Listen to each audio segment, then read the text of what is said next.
I move now to urgent items not on the agenda, and I wish to move that an urgent item, the Rotorua District Council Representation Arrangements Bill, be deferred to confidential to enable us all as council together to have a free and frank discussion in response to the Attorney-General's request for further information needed to develop policy work. I so move. Thank you. Seconded, Councillor Donaldson. Are there any other urgent items? Councillor... A point of order. Can we discuss this motion? No, it's the Chair's ruling that I want to share with you and have a free and frank discussion with you all about our way forward, and that's the Chair's ruling. I have ruled.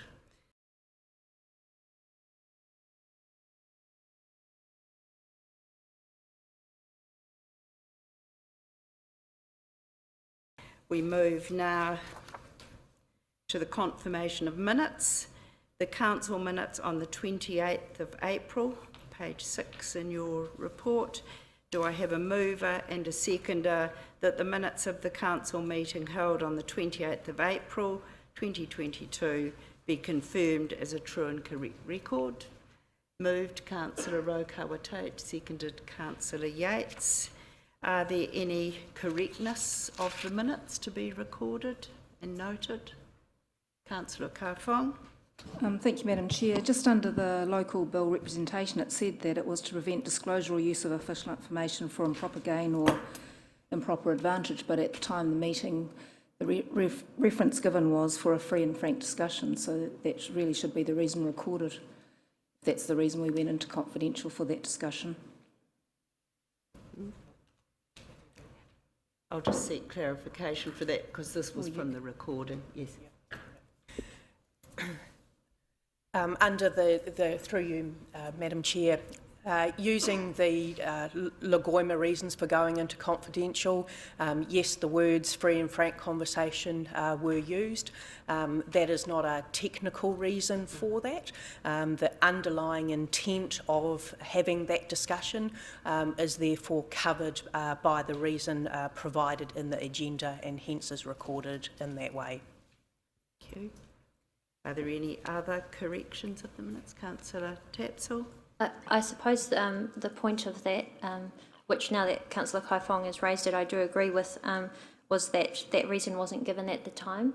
And when we have tried to change minutes in the past, it's usually quite clear that you can only put on the minutes what was said or done at the time. And obviously there was also some debate about whether that should have gone into confidential. So I'm not sure if Councillor Kaifong was asking if that be corrected or anything, but I suppose I agree with it being recorded as what was said at the meeting.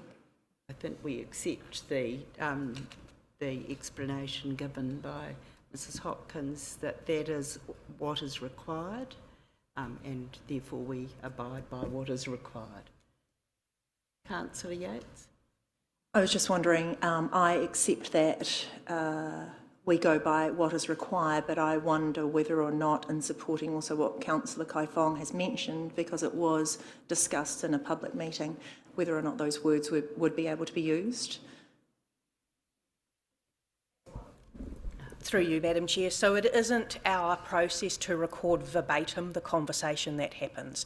Our minutes are to capture the process and ultimately the decision making. I will be further guided whether you want to make an exception in the minutes at this stage to record verbatim notes.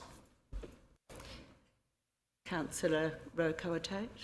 Yes, thank you. I don't think it's necessary to make an exception at this time, but I would ask that in future the correct wording is given at the time, and that's what we know we're actually will be discussing.